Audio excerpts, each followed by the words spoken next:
सारंग पुराणिक occupational therapist स्वागत करता हूँ आपका आज के वीडियो में। आज हम बात करेंगे एक प्रॉब्लम कि मेरा बच्चा प्रॉपर्ली खाना नहीं खाता, कोई भी नया पार्ट या नया फूड टेस्ट नहीं करना चाहता, जैसे फीडिंग इश्यूज जिसको कहते हैं, उसके ऊपर आज हम बात करेंगे। तो फीडिंग के बारे में सबसे पहले जो प्रॉब्लम आती है उसको समझना ये बहुत ज़रूरी है कि इसमें बहुत पेशेंस रखना पड़ता है। ये बहुत डिफ़िकल्ट प्रॉब्लम है, ऐसा नहीं है कि बहुत आसानी से कोई बच्चा फूड को एक्सेप्ट कर लेता है।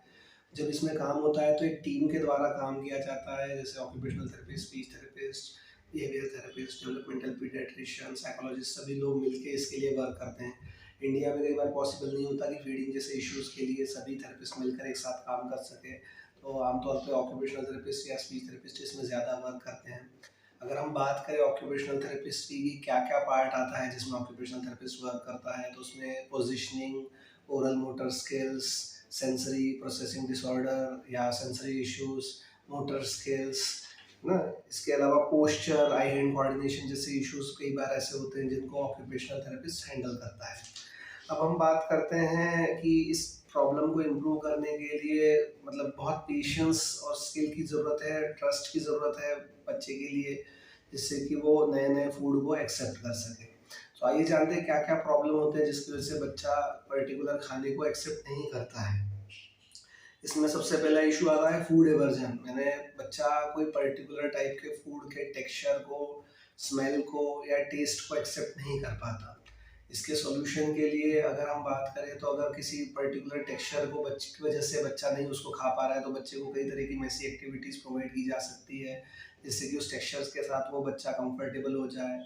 जैसे बच्चा कई बार बच्चे को आपको खाने से खेलने देना चाहिए। अगर वो दाल-चावल अपने हाथ से मिक्स करेगा, मेसी एक्टिविटीज़ करेगा, चिपचिपी चीज़ें या गीली चीज़ों के साथ खेलेगा, जैसे स्लाइम है, क्ले है या फिर खाना है या गीली चीज़ों जो भी आप यूज़ कर सकते हैं, उसका जितना से ज़्यादा उसके हाथ को या बॉडी को एक्सपोज़र दिया जाएगा, उतना उसके सेंसरी इश्यूज़ और टेक्सचर का जो प्रॉब्लम है उससे वो बाहर निकल सकता है। तो जो भी खाना आप उसको खिलाना चाहते हैं, पहले उससे उसके साथ खेलने दें, ताकि वो उसको छू के उसके साथ कंफर्टेबल हो सके।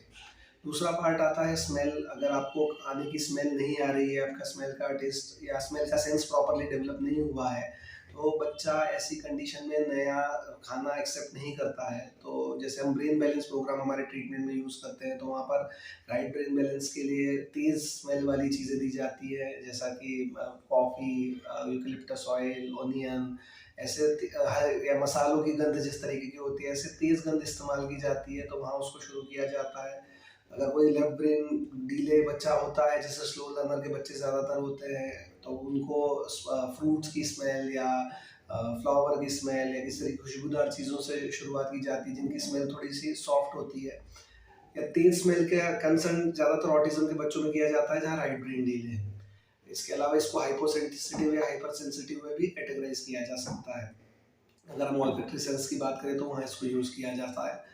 तीसरा पार्ट आता है टेस्ट। किसी भी टेस्ट को डेवलप करने के लिए बच्चे को मतलब बहुत समय लगता है, कई बार 15 से 20 बार आपको किसी मतलब खाने को टेस्ट कराना पड़ता है। तो ध्यान रखिए बहुत स्मॉल पोर्शन में आप बच्चे को टेस्ट करने के लिए दें, जिससे बच्चा उसको कॉन्फिडेंटली खा सके, उसके अंदर ट्रस्ट डेवलप हो सके। धीरे-धीरे वो उस खाने को एक्सेप्ट करने लगता है। कई बार आप ये भी कर सकते हैं कि खाने को पहले थोड़ा-सा लिप्स पर लगा दें, टंग पे लगा दें, उसको टेस्ट करने दें, उसको उसके साथ कंफर्टेबल होने दें, फिर उसके बाद उसको खाने के लिए धीरे-धीरे उसको क्वांटिटी बढ़ाने की कोशिश करें। इसके अलावा खाने के डेवलपमेंट को समझना भी बहुत ज़रूरी है। जैसे बच्चा शुरुआत में लिक्विड खाना खाता है, फिर सेमी सॉलिड खाता है, फिर सॉलिड खाना खाता है। तो उसी तरीके से बच्चे को सेमी सॉलिड या प्यूरेट फॉर्म में खाने को ज़्यादा देना चाहिए, जिससे कि उसके माउथ के इश्यूज़, ओरल इश्यूज़ कम हो सकें। कई बार प्रॉब्लम होती है कि बच्चा च्यूइंग नहीं करता अच्छे से। तो ऐसे में पहले बच्चे को लिक्विड से सेमी सॉलिड, फिर उसके बाद सॉलिड फूड की तरफ ले जाना चाहिए।